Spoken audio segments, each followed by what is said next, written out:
अगर बीजेपी की इतनी ही पॉपुलैरिटी है, इतनी ही उनकी तैयारी है, इतनी ही ताकत है, तो लड़के देख लो 243।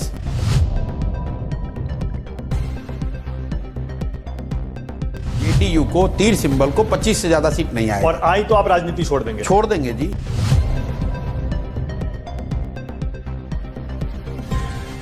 नीतीश कुमार नवंबर के बाद मुख्यमंत्री नहीं होंगे, बिहार में एक नया मुख्यमंत्री होगा।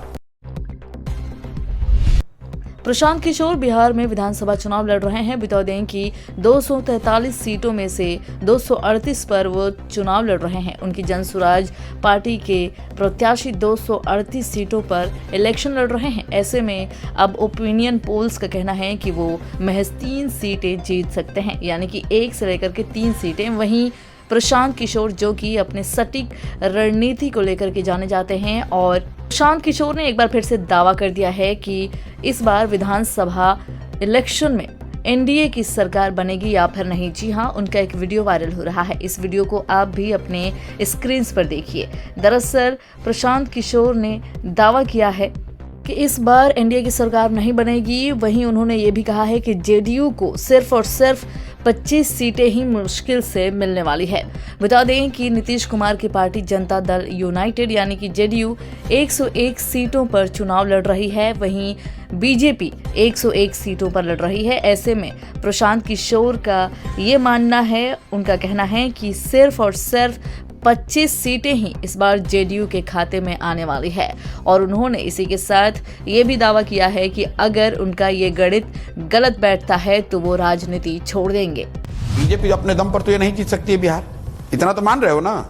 अगर बीजेपी की इतनी ही पॉपुलैरिटी है, इतनी ही उनकी तैयारी है, इतनी ही ताकत है, तो लड़के देख लो 243।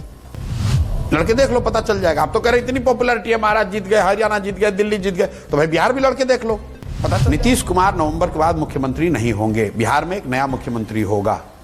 आगे जानकारी के लिए बता दें कि बिहार विधानसभा की कुल 243 सीटें हैं और सरकार बनाने के लिए दल या गठबंधन के पास 122 सीटें होना जरूरी है।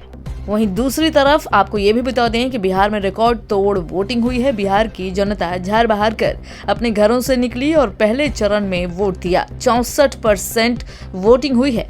ऐसे में राजनीति के जानकारों को ऐसा लग रहा है कि बम फाड़ वोटिंग तभी होती है जब जनता चेंज के लिए वोट करती है, सरकार में बदलाव के लिए मैदान में उतरती है।